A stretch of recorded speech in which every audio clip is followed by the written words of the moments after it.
ಒಂದು ಪುಸ್ತಕ ಬರೆದಾರೆ. ಏನು ಹೇಳ್ತಾರೆ, the partition R Pakistan.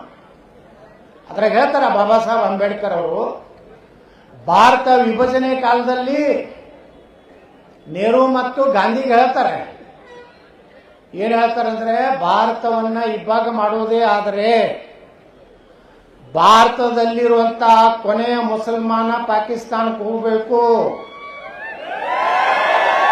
Pakistan ಭಾಗದಲ್ಲಿರುವಂತಹ ಹಿಂದೂಗಳು ದಲಿತರು ಎಲ್ಲ ಭಾರತಕ್ಕೆ ಬರಬೇಕು, ಅಂದ್ರೆ ಶಾಂತಿ ಇರ್ತದೆ.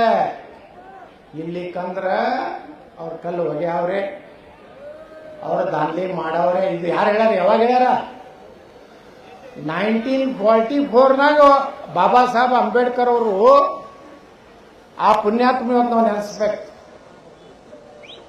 ಯಾರ್ಯಾರ್ದು ಪಾದ ಪೂಜೆ ಮಾಡ್ತೀವಿ ನಾವು ಅಂಬೇಡ್ಕರ್ ಅವನು ದೂರ ಇಡಬಾರ್ದು. ಅವ್ರು ದಲಿತ ನಾಯಕ ಅಲ್ಲ, ಇಡೀ ಭಾರತದ ನಾಯಕ ಡಾಕ್ಟರ್ ಬಾಬಾ ಸಾಹೇಬ್ ಅಂಬೇಡ್ಕರ್.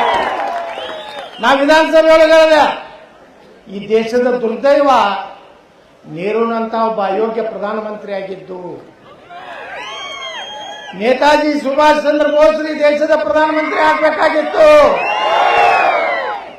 ಅವರಿಲ್ಲಂದ್ರೆ ಸರ್ದಾರ್ ವಲ್ಲಭಭಾಯ್ ಪಟೇಲ್ ಈ ದೇಶದ ಪ್ರಧಾನಮಂತ್ರಿ ಆಗಬೇಕಾಗಿತ್ತು. ಅವರಿಲ್ಲಂದ್ರೆ ಡಾಕ್ಟರ್ ಬಾಬಾ ಸಾಹೇಬ್ ಅಂಬೇಡ್ಕರ್ ಈ ದೇಶದ ಪ್ರಧಾನಮಂತ್ರಿ ಆಗಬೇಕಾಗಿತ್ತು. ಈ ಲಾರ್ಡ್ ಮೌಂಟನ್ ಬ್ಯಾಟನ್ ಹೆಂಡತಿ ಬೆನ್ನ ಹತ್ತಿ ನಮ್ಮ ದೇಶ ಹಾಳು ಮಾಡುವಂತ ಇವತ್ತು